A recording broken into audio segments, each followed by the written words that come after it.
as people talk and they use words to conceal what they're thinking, their bodies reveal what they're actually thinking behind the words through their nervousness, their tone of voice. The eyes and the mouth tell you incredible amounts of information. Milton Erickson mastered this language, and as he got older, he used this in his therapy, where he would have patients enter his room. He became a psychoanalyst, and he deliberately placed his desk at one end of the corner so they would have to walk into the room. And he could understand from the way they walked and their gait, whether they were nervous, whether they were excited, whether they wanted to change their lives or not. He was so brilliant at it that people later in life, people thought he was psychic.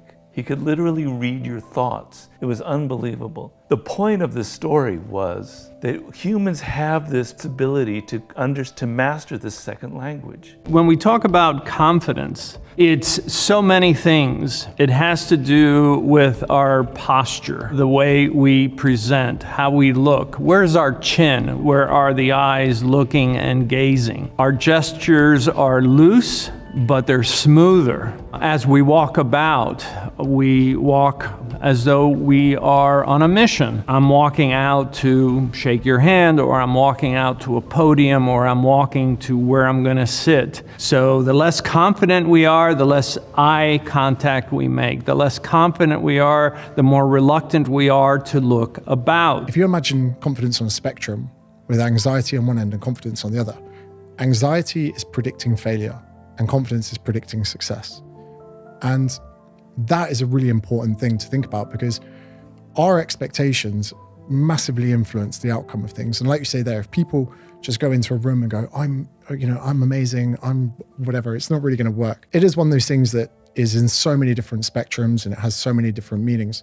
But a lot of it points towards predicting success and things. And even if you don't have the evidence to predict success, we should be able to be wrong. If there's something I want to accomplish, I can't let my mind and my thoughts take over. I must, in some sense, be overconfident and predict success. But if I'm wrong, that's fine.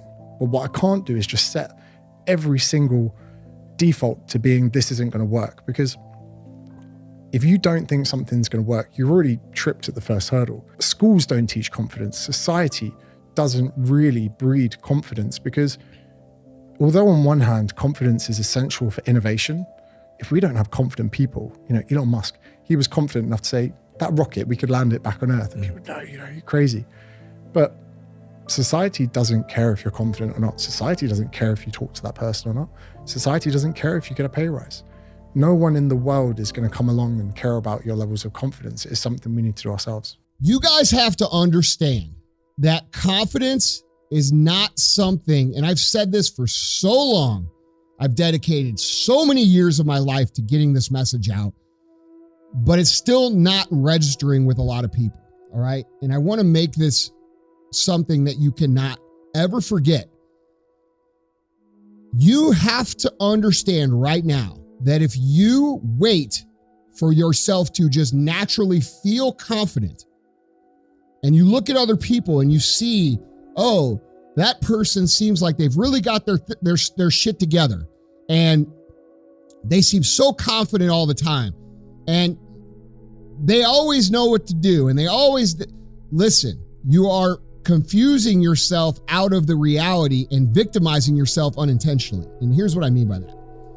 That person that you see who appears to have their shit together all the time, first of all, has probably earned the right to feel that way. Now, we all know some cocky fuckers who have never accomplished anything in their life but think they're awesome. And we see this a lot at like the lower levels, right?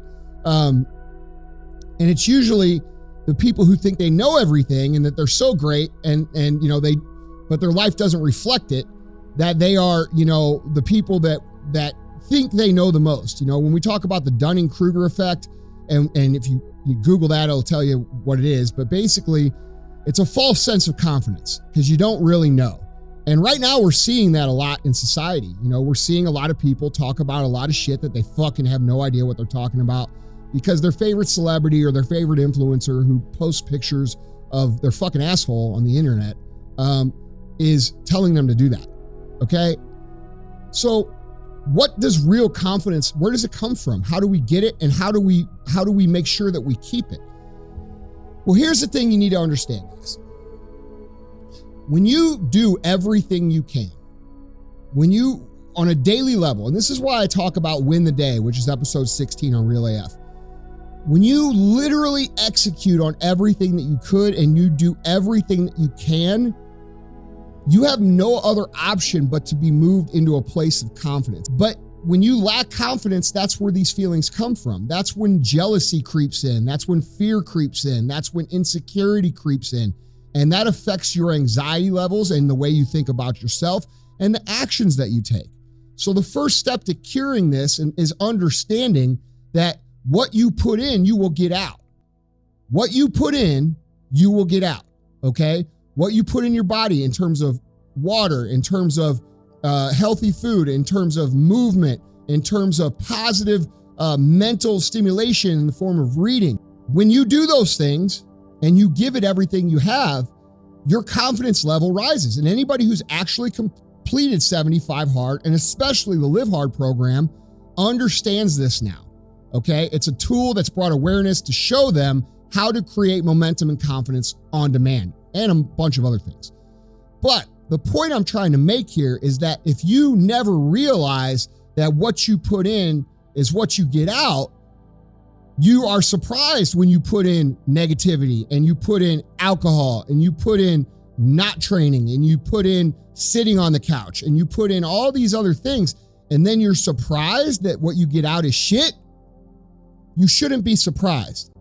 At the heart of all influence, once you learn to control the linguistic encounter, you will be shocked at how easy it is to influence. Now, I'm not saying that when you control the encounter, you're doing the talking. That's not what I mean. In fact, it's the opposite. When you're in control, you're asking very smart questions, and it's the prospect that's doing the talking. You're gathering intelligence. But in those first few seconds, when you open up your mouth, you got 4 seconds. And if in those first 4 seconds, that's a brain fart, right? In those first 4 seconds, you don't establish 3 things. Let me tell you what they are. You got 4 seconds of a conversation. 4 seconds. You got to establish, number 1, that you are sharp as a tack. Sharp as a tack. It's got to come out right away. Number 2, that you're enthusiastic as hell. Enthusiastic as hell. And number 3, and I said it before, and I'm going to say it 10 more times, and I'll make you say it out loud. You got to be perceived as an expert in your field. You got 4 seconds to be perceived sharp, on the ball, enthusiastic, it must be good. Nothing sells like enthusiasm. And don't say, oh, people, I'm not talking about, oh my God, I'm not that enthusiasm. Like, it's so great. No, I'm talking about bottled enthusiasm. Enthusiasm that's just below the surface. It's a certain way of talking with a bit of urgency in your voice that says, wow, that shit must be good. It's not yelling and flailing your arms about like a moron. So I don't mean that. Sharp as a tack, enthusiastic as hell, an expert in your field. We want to do business with experts. You get hurt, you got to go to a doctor. Who do you want to go to? The guy who graduated yesterday from medical school, or the guy who's been doing it for 20 years? Certain ways we move our body, how we stand, how we shake hands, our eye contact. Not just how we move our body, but how we listen to other people. If you want to learn about self-help, if you want to understand yourself and see what kind of man you really are and learn how to fight through adversity and learn how to get up when life's difficult and learn how to control your mind and learn how to struggle, then you can go to the boxing gym and you can get your ass kicked. You do not need to read any books. You need to get in the gym, walk in there and say, I'm going to fight the best fighter here every single day and not quit until you can eventually beat him. But most people are not man enough for that. So instead they'll read a self-help book and they'll sit there and try and talk to me about mindset. Reality is always going to be a better teacher than a book, because you're not learning when you read books. You're regurgitating. You may be reading, but I don't believe you're truly learning. My coach used to say, if it doesn't hurt, you didn't learn.